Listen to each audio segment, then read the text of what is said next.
So my name's Murdock. I am a game writer, generally by, I guess, my profession, if you will say. But I'm also a master's student at BYU, and so this was written for one of my classes. I am not a computer science student. I am a student of the humanities, and so I do not know a lot of the tech that goes along with my presentation, but I'm much more interested in like cultural implications, particularly when it comes to language. And so this presentation is going to generally just kind of talk about culture, language, and just our fear, which I think a lot of people think of when they first think of AI.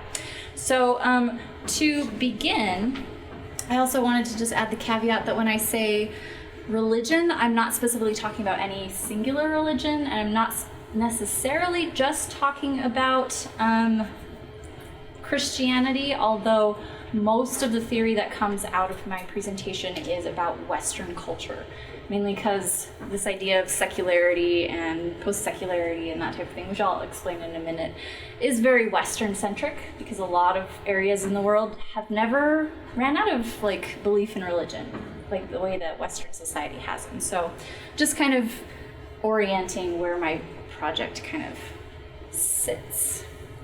Okay.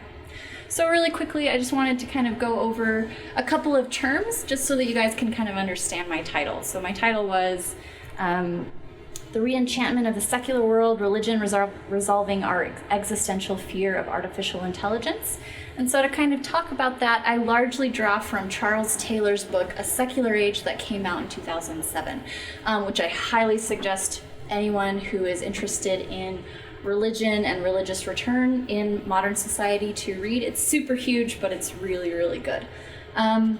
Basically, he kind of gives this overview structure of Western society, talking about how in the past, before maybe the Renaissance, maybe the Industrial Revolution, maybe the large kind of secularization of Western society, people believed that their world was enchanted.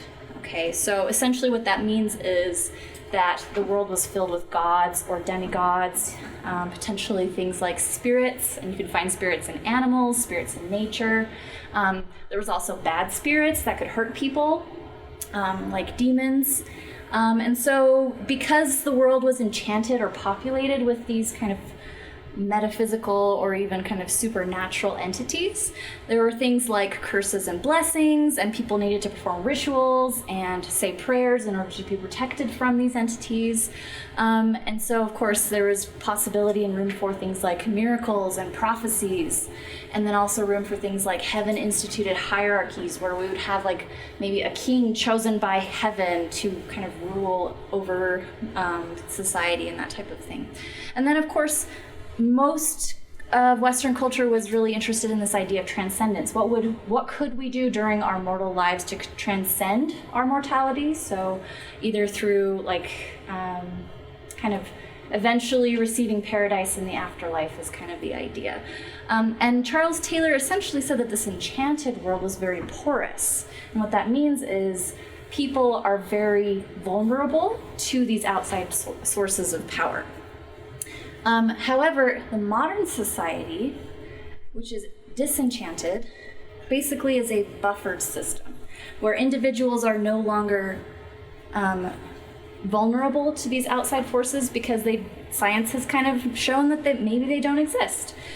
So we have things like the rise of atheism. We have the rise of humanism and exclusive humanism, which basically means like humans aren't necessarily motivated by spiritual things anymore. They're motivated by material things and more like survival instincts. They're much more animalistic.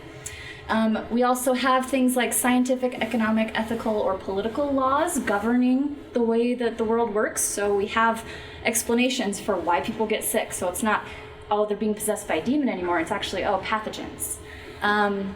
We also have things like internal speculation, so people are kind of trying to self-improve for themselves to gain power, not necessarily for any god that's commanding them to do so. And then, of course, we have human-decided hierarchies where people become autonomous, so they can kind of decide where they belong in these structures. So humans are above animals, other humans are above other humans just because of what they can do or what classes they belong to, but those classes aren't just dictated to them by any type of god. And then we have this idea of agape, which is an ancient Greek term which refers to kind of the love of humankind.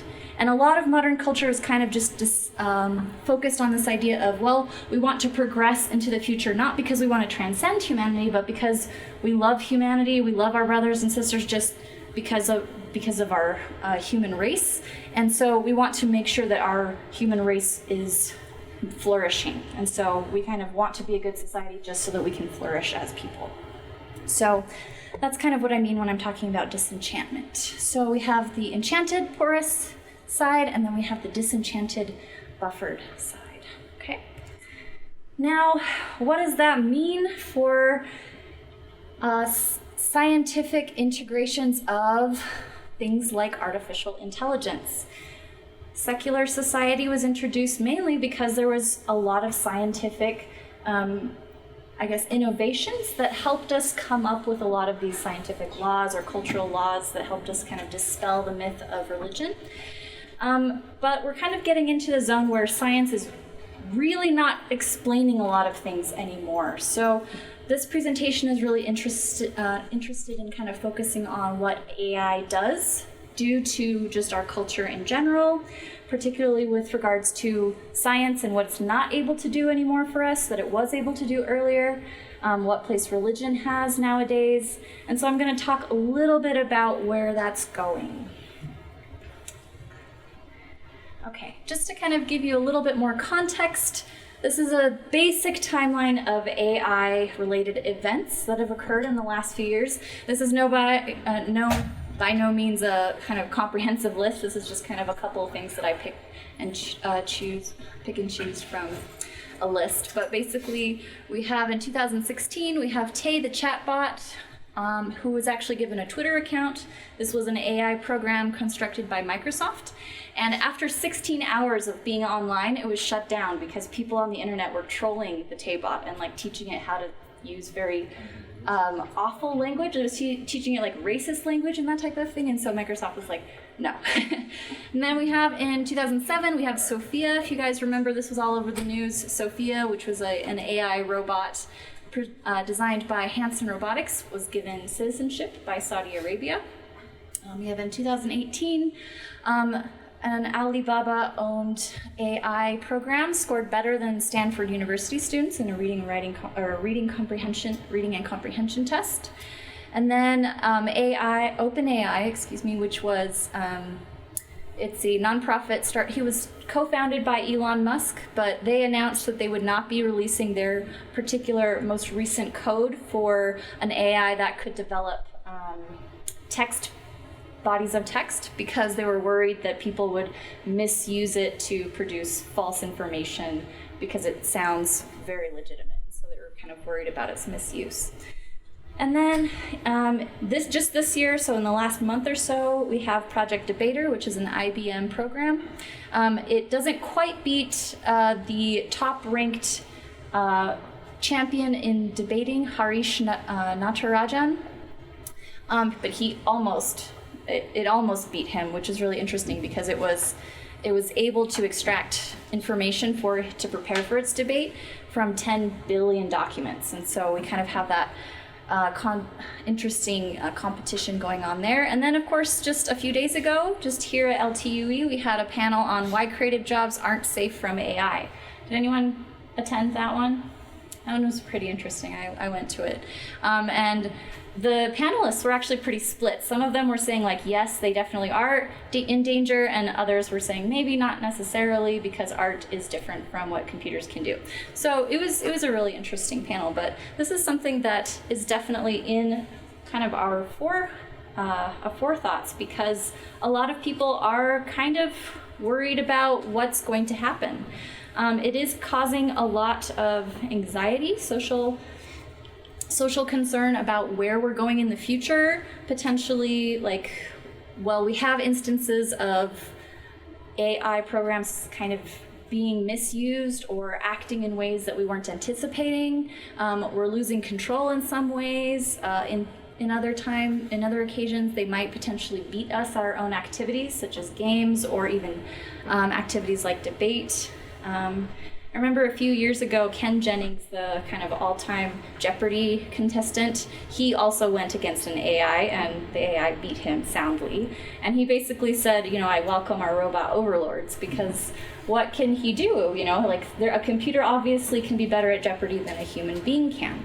And so we do have serious anxiety about where our place is if AI can start doing the things that we like to do, have to do, want to do, that type of thing. So sometimes that anxiety definitely kind of elevates into a sort of panic and paranoia. So it's kind of a question of when did computers become evil all of a sudden, because they're essentially neutral tools. I mean, yes, they can be misused just like any tool can, but are they inherently evil or inherently dangerous? Is that something that we necessarily need to worry about? And so basically, we have this kind of idea of maybe a computer could potentially be an evil thing. And this, I have a really interesting paper that I read from W.S. McCullough, who is an American neurophysiologist and cybernetician. And basically, he was talking about how eventually we're going to want to build robots that are adaptive, perceptive, thoughtful, and communicative. And so we're going to want to program them to have those types of human behaviors. But in order to do that, essentially what we're going to need to do is make sure that we teach them morals and ethics so that they can do those things well. And so that becomes kind of their genesis of social evaluation.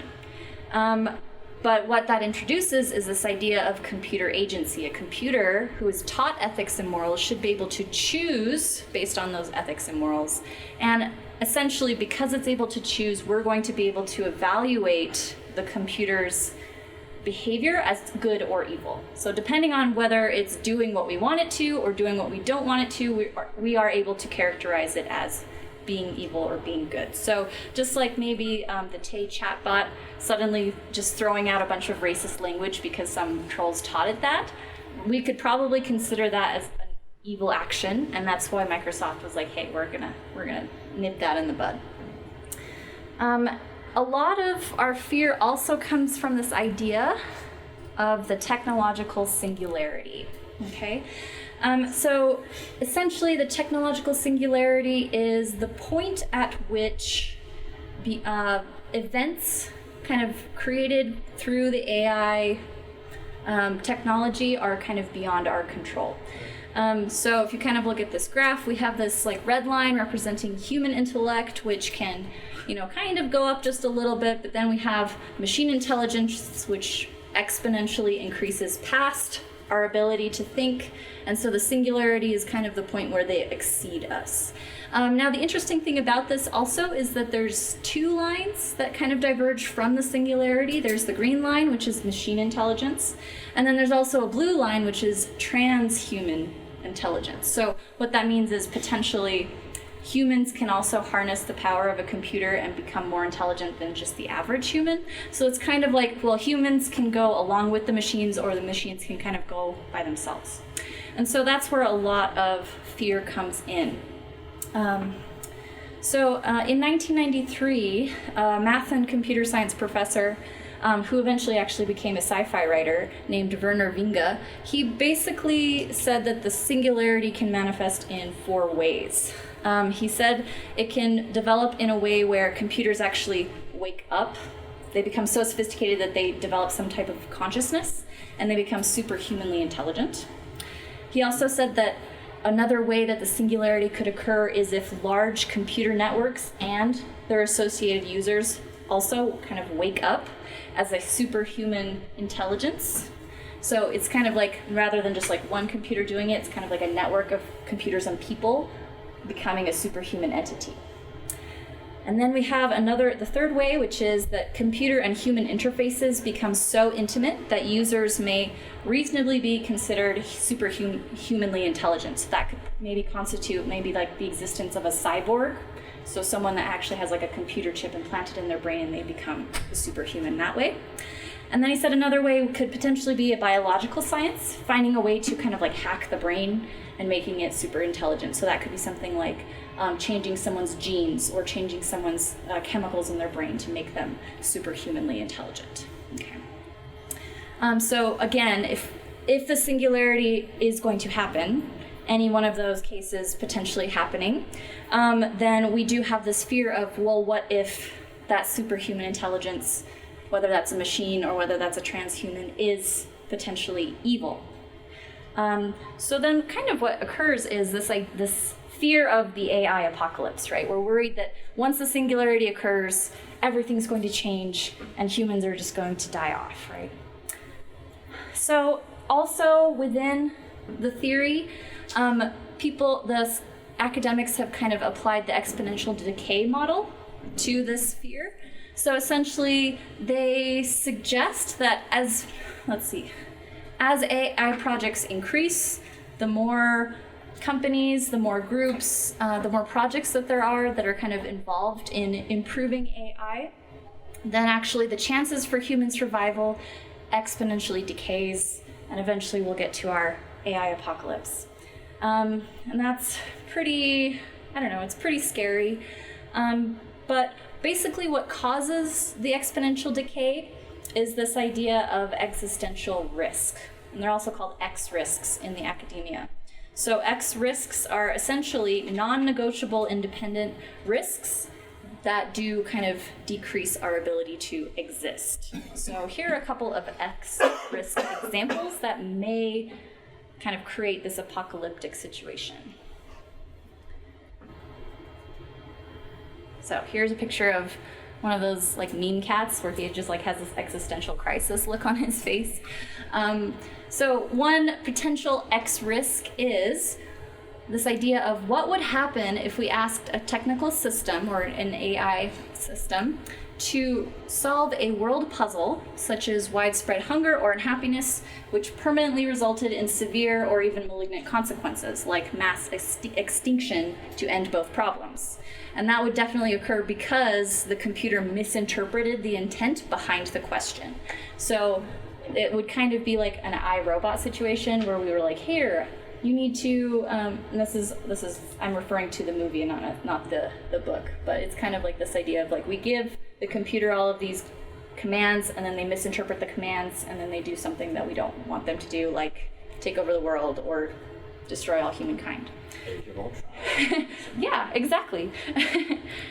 Okay, the next one could also be, rather than human survival, it's just kind of like human constructs of our reality. So this one is revolving around time.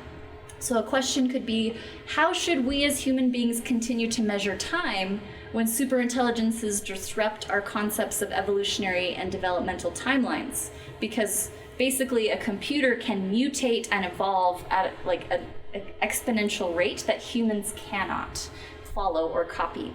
And so human culture wouldn't be able to adapt or even acclimatize itself to any type of evolution or change that a computer went through.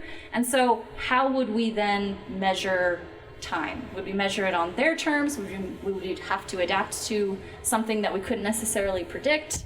And so that kind of breaks down our sense of like a linear timeline, okay? Because we just can't keep up. The cats. Exactly. Another example of an ExRisk would be this question of like, what do we become if our knowledge of cyberspace allows us to, quote, emancipate ourselves from the material world and cease to be biological organisms? So this would involve maybe a situation where scientists figured out how to download your consciousness into a computer. So it's like, would you still be a human being or would you be more than a human being? Or let's say you got like a brain transplant, you're able to kind of be put into a different body. Like, would you still be the same person? So again, we have like this idea of your existence changing in a way that fundamentally changes the way that we define just reality as itself. So that's another thing. So you see, it's bringing up a lot of just like really complex questions that help us kind of, I guess, be afraid of what culture might look like, what human civilization might look like, okay? And just like we have this comment about Age of Ultron, right? A lot of kind of people are worried about the worst case scenario, right? That's what a lot of our science fiction or dystopic fiction or post-apocalyptic fiction is kind of revolving around, which is this fear of the worst case scenario due to these ExRisks. So we have, again, Vinga at the NASA convention in 1993, basically predicting that once the singularity occurs, he said that within 30 years, we will have the technological means to create superhuman intelligence shortly after the human era will end. So again, what does that look like? What does that mean? So obviously, Vinga's prediction was 30 years after 1993.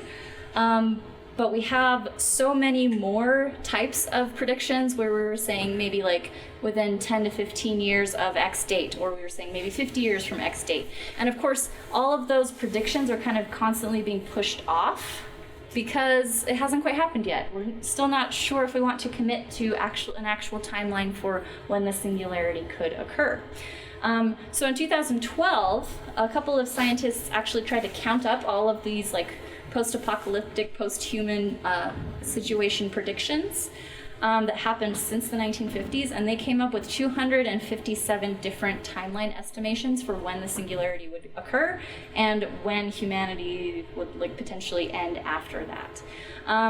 But part of their study also, besides counting them, was also deciding how many of them were actually based in science, and 0 of them were, which is really interesting because these are scientists actually making these predictions. So if 0% of these predictions are actually rooted in science, then what we have is scientists basically saying, I don't know, but I think, I don't know, but I believe this might occur.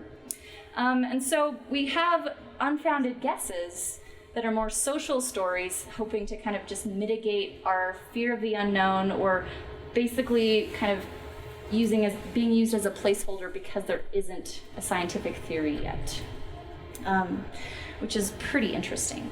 And then we have Vincent Mueller, who is a philosophy professor who specializes in ethics and computing, and he said that the spread of this fear, or the fear of the singularity resulting in human extinction or the end of the human age, has generated significant concern among academics in AI. One indication is that the current and past presidents of the Association of the Advancement of Artificial Intelligence wrote a short statement to the effect that AI doomsday scenarios belong more in the realm of science fiction than scientific fact. And they also suggested that hopefully colleagues in the AI industry and academia would continue to identify and study these existential risks, but not to predict doomsday theories anymore, please. However, that keeps happening. So definitely, even we have the lay people, we have the academics still worried and afraid, and so they're inventing narratives that could potentially give us kind of answers to our questions. Now, some of the reasons why these social stories occur is because we have kind of in the West a history of deciding, kind of, I guess, predicting what a technologically advanced culture might look like. And so I have a couple of pictures here. On the left, we have a picture of Sir Francis Bacon's New Atlantis, where he kind of predicted this utopic society based in technology. So once technology advanced enough, then people would live in harmony, and there would be, no war, no sickness, no social problems, essentially. So we do have like this idea of a utopia. We also have this idea of the technologically induced dystopia. So this is just a kind of a picture of Mary Shelley's Frankenstein, which is, often considered one of the first science fiction novels, right? So we have this idea that maybe technology could actually damn us, potentially. It could have us create abominations, make mistakes that have something to do with our eternal salvation and that type of thing. So both in the utopian and dystopian kind of, patterns in our society, in the past, they've largely been kind of instructed by religious belief. So essentially, when you have this idea of a utopian society, we're turning to language of like Zionism or millennialism. So we have ideas where perfection is possible through God's help and will become God's city. But then we also have dystopia, which is sacrilege and damnation if we mess with powers that belong to God. And so when we have scientists and researchers kind of coming up with these predictions for the end of the human age, they're basically kind of parroting the language that we've used in the past to talk about utopias and dystopias. And a lot of that language is desecularized because it is religious language. So really quickly, I want to show a couple of examples of desecularized language. Okay, so all of these people are scientists. And so it's really interesting to take a look at the language with which they use to describe the danger of artificial intelligence. So we have Freeman Dyson in 1988 basically saying that computers eventually will reach a point that we won't be able to understand them anymore. And he says, God is what mind becomes when it is passed beyond the scale of our comprehension. So again, he's using this idea of God to discuss this particular issue. Elon Musk actually says, with artificial intelligence, we are summoning the demon. And all those stories where there's the guy with the pentagram and the holy water, it's like, yeah, he's sure he can control the demon. Didn't work out. And interestingly enough, after in 2018, after that "Do You Trust This Computer" documentary came out, Elon Musk was actually quoted in that documentary as having said, if one company or small group of people manages to develop godlike digital superintelligence, they could take over the world. It would live forever, and then you'd have an immortal dictator from which we can never escape, which is kind of a scary thing to think about, right? Somebody's been reading enough Brandon Sanderson. Potentially, yes.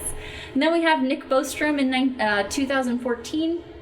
And he was actually one of the scientists who was severely against other computer scientists kind of using the word singularity, because he said that the singularity term actually has accreted an unholy yet millenarian aura, which basically means like it's rife with just kind of religious superstition. And so he's saying we shouldn't use it anymore. But it's really interesting because he actually said this, but throughout his book, he actually ended up using other words that were just as charged or religiously minded. So rather than using singularity, he used words like oracles and Cassandras and safety rituals and genies. And so he's still using those terms, even though he's saying to other people, don't use those terms. And then we have Graham Clark, who is really interesting because his statement right here, we will reap our reward in heaven, then after the afterlife, reincarnation, or we will join some god or gods on another plane of existence entirely and live in some form of paradise, limbo, or hell. He's actually talking about the psychological just kind of functions that people will go through in deciding and kind of confronting the end of the human age. So he's basically saying, like, once computers take over and the end of the human age occurs, we're just going to have to turn to religion to kind of believe some of these things because we're not going to be able to believe in reality anyway. So even though it does kind of sound like a sermon or something like that, he's basically saying, well, the human function is just to get kind of cling to hope or fantasy in the face of like ultimate destruction, and this is kind of what it has looked like in the past. So it's interesting that when we have tech gurus using words like God or immortal or superintelligence, they clearly evoke notions of like omnipotence or omniscience. We have images of eternal consequences, of agency. We have humans transcending. We have human and computer transcending entities. So all of these terms also kind of justify an apocalypse or justify an image of like a demon or a doomsayer or something like that. And so the conversation is definitely rife with this religious language. But it's interesting because they're using this language because science really just can't explain what to expect, but religion can. So religion somehow delivers a certainty that scientific theory just can't in this moment. And so we have to continue to use it in order to explain what we're thinking. Now, kind of what this results in is in a couple of things. We have the rise of what we call Techno Prophets. So these are not only just people that kind of are doomsayers and say like, this is how the world's going to end, this is what the future of humanity is. they're also saying like this is how humans are going to evolve with machines. So we have a couple of people, sorry, that says Ray Kurzweil, and that's Hans Moravec, and these are two pretty well-known quote-unquote techno prophets. And if you read a lot of their work, they're just basically, again, not scientifically, but more just kind of speculatively prophesying what is going to happen after the singularity occurs. So really quickly, I just want to read a quote from Ray Kurzweil. He says, it's a future period, although neither utopian or dystopian, this epoch after the singularity will transform the concepts we rely on to give meaning to our lives, from our business models to the cycle of human life, including death itself. Understanding the singularity will alter our perspective on the significance of our past and the ramifications of our future.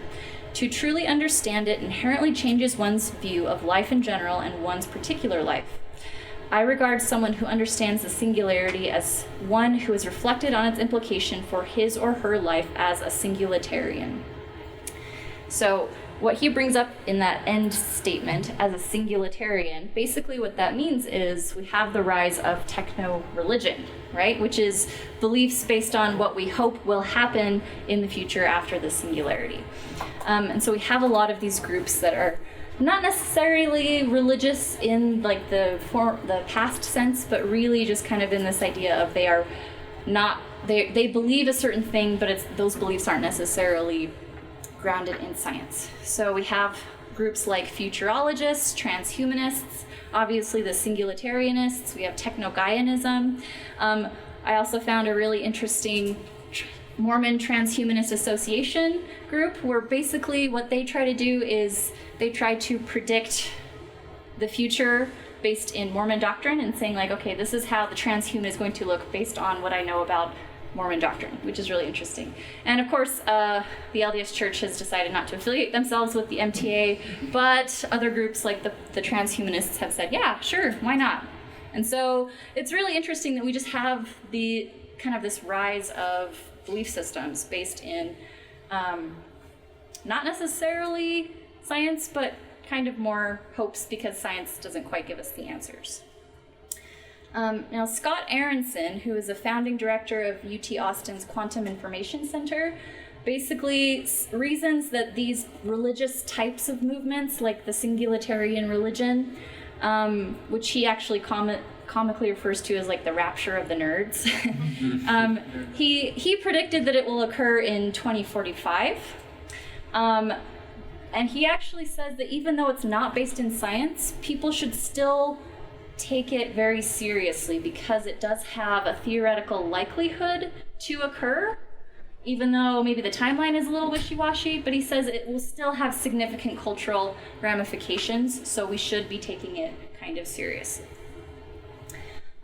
Now, because of this, what we're seeing is a post-secular society. So where science was giving us all the answers before, it's not, and so we're having to turn to kind of these social stories that are kind of religious in nature. And so we have entered a post-secular society rather than just a secular society. So a post-secular society doesn't necessarily mean that we're rejecting science or that it's even replacing science. What it means is that we're kind of revisiting maybe the things that secularism pushed out in ignoring religion. So it's this idea of kind of rediscovering religion's uses in culture overall. So somewhere in this post-secular society, right, secularism and the religious language has been blurred because we need some type of theoretical framing with which to look at our potential demise. So this continues to be kind of the accepted mode of communication within the scholarly conversation. Now, some scientists have kind of said, well, there's nothing really we can do, we just kind of have to hope for the best, but a couple of scientists have kind of offered suggestions about what we should do, even though we don't really know what it's going to look like. So we kind of know what it's going to look like based on kind of, again, post-secular theory.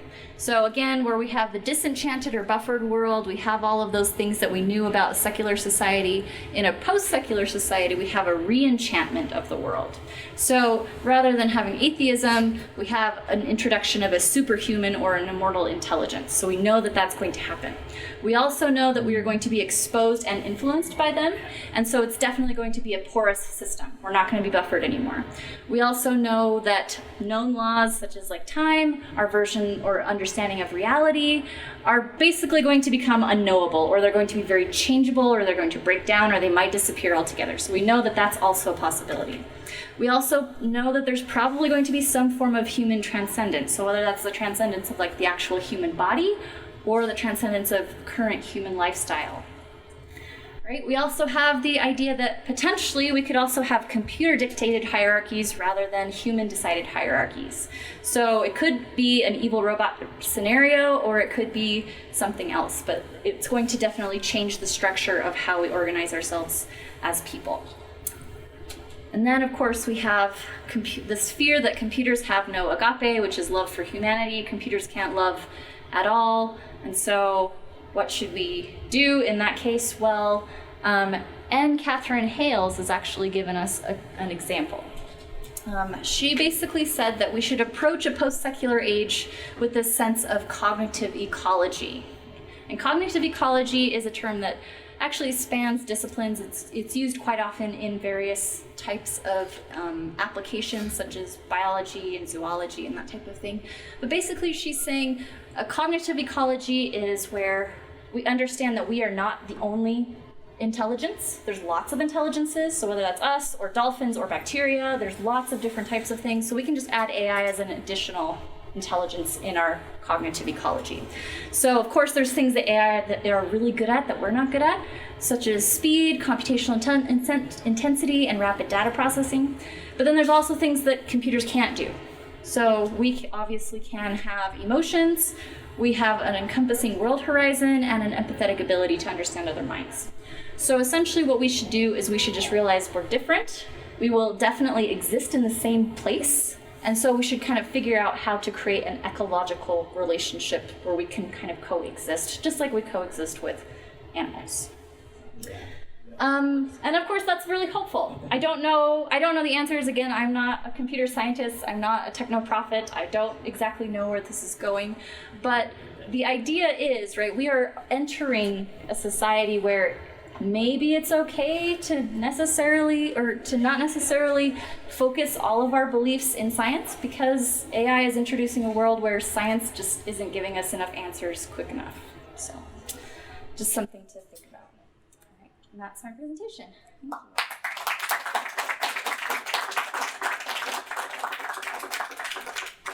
I think we have like 2 or 3 minutes for questions. Have you heard anything about anybody taking the 4 Asimovian laws seriously?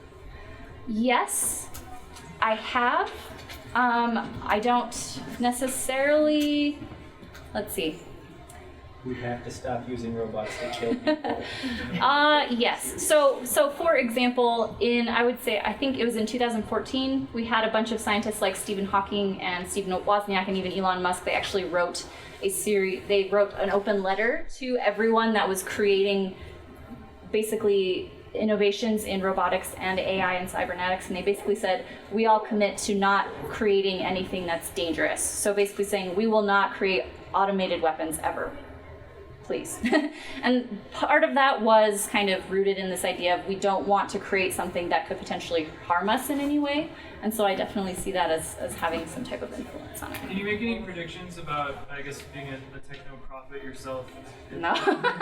I'm just kind of gathering the things. With the social implications, I guess, of not being able to know how the AI came to its conclusion. Because we've already got to that point where we don't know how it got to that conclusion, but it got the results that we needed. So it's like I do not feel qualified to make that type of statement. Like I said, I'm not a computer scientist. I don't understand necessarily the technology behind it, but I mean, as far as I can tell, because we are entering an age where people are relying on their beliefs rather than fact, I think it is going to be as varied as people have beliefs, right? We have multiple belief systems, even within a singular religion, so I do feel like, our predictions are going to be as varied. So I recently read Brandon Sanderson's Skyward, and in it there's this artificially intelligent space jet, right? There's this fighter jet, Sanderson's Skyward. and the idea is that the artificial intelligence in it doesn't have free will, and how it defines free will is it always has to behave rationally, and it cannot make irrational decisions, whereas humans have free will because they can make irrational decisions. Okay. I just kind of wanted to geek out about that and see what you thought. Sounds good. I mean, that's definitely like what my last slide was kind of getting at, which is, computers can do their thing and humans do our own thing. So one thing that I've been seeing basically forever, and it's bugged me a lot, like especially this last Nike commercial at the Super Bowl, it shows a robot running, it shows a robot jumping, it's doing it better than humans. Why do you think it is that we look at robots doing human things when they are in no way humans, nor will they want to become humans? Like, why do you keep presenting that? I think part of the reason is functionality. At this point, a lot of robotics are really interested in like the business aspects and applications of technology. So obviously, for computers or robots to do things that we want them to do, we want them to potentially, make money for different businesses. And so I think part of giving them human attributes allows us to understand like what application this could potentially have. So obviously, like if something can jump, we can more easily understand like how to apply that information rather than like if it were to, do something completely non-human that we didn't understand. And I think also part of that is being able to control it as well, right? Like we can control it because it understands and acts under the same like kind of laws of physics that we are also kind of bound by. And that would just, again, be my uneducated opinion, but I think that that's part of it as well. Okay, probably last question. Besides documentary and the other work that you reference, what books or media would you recommend looking into to learn more about the subject? Okay, I do have a awesome list. So I did suggest a secular age for anyone who is interested in just kind of religion in general.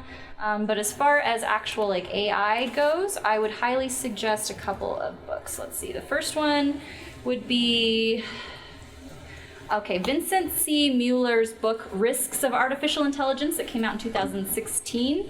A lot of my research with regards to the ExRisks What was the author's name again? Vincent C. Mueller. Okay, so he talked about ExRisks and that type of thing. And then the other book I would highly suggest is The Technological Singularity, Managing the Journey. Okay, and that one is actually more of an anthology. It's got a lot of essays in it. And so it was published in 2017, so pretty recently. Again, the title is The Technological Singularity, Managing the Journey. So if you are interested in figuring out what that might look like, again, this book also includes a lot of predictions, interdisciplinary approaches to AI and that type of thing.